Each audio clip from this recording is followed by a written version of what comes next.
हम अक्सर मान लेते हैं कि जिसके पास ज्यादा डिग्रियां हैं, जो बहुत सारी जानकारी याद रखता है, वही बुद्धिमान है। लेकिन सच्चाई इससे बिल्कुल अलग है। ओशो कहते हैं, यह बुद्धिमत्ता नहीं, यह सिर्फ इंटेलेक्ट है। एक तरह की मेमोरी, जैसे किसी कंप्यूटर की हार्ड डिस्क। उसमें डेटा तो बहुत होता है, लेकिन वह खुद से कुछ नया पैदा नहीं कर सकता। असली इंटेलिजेंस कुछ और है। इंटेलेक्ट अतीत से आता है, जो आपने पढ़ा, सुना, याद किया। यह सब पुराना है, पहले से तय है, और इसलिए यह जीवित नहीं है। इसके उलट इंटेलिजेंस वर्तमान से आती है। जब आप किसी नई स्थिति के सामने होते हैं और बिना पुराने फॉर्मूले के उसे समझते हैं, वहीं आपकी असली बुद्धिमत्ता काम करती है। वह जिंदा होती है, हर पल बदलने वाली। समस्या यह है कि हमारा पूरा जीवन उधार की जानकारी पर टिका हुआ है। हम किताबों से, समाज से, दूसरों के अनुभवों से सीखते हैं और धीरे धीरे उसी को अपनी सच्चाई मान लेते हैं।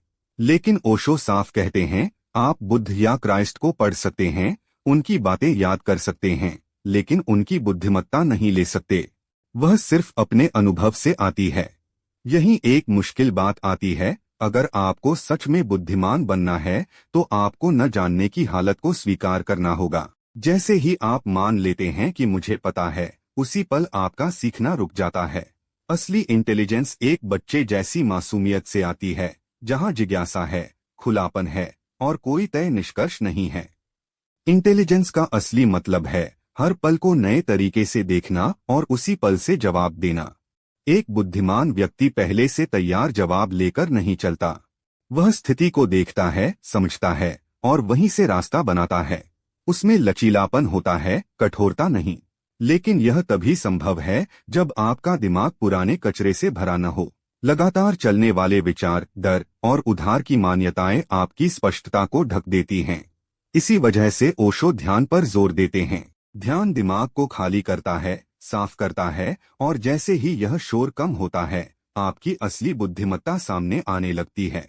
अंत में बात सीधी है, या तो आप दूसरों की सोच पर चल रहे हैं, या आप खुद देख रहे हैं, खुद समझ रहे हैं। इंटेलेक्ट आपको भीड़ का हिस्सा बनाता है, इंटेलिजेंस आपको अलग खड़ा करती है। तो अब सवाल यह है, आप जो जानते हैं, वह सच में आपका अनुभव है या सिर्फ किसी और की दी हुई जानकारी? अगर यह उधार है, तो चाहे कितना भी बड़ा क्यों न लगे, वह असली बुद्धिमत्ता नहीं है। जब आप हर पल को बिना पुराने चश्मे के देखना शुरू करते हैं, तभी आपकी सोच जिंदा होती है। और वहीं से एक अलग तरह की जिंदगी शुरू होती है।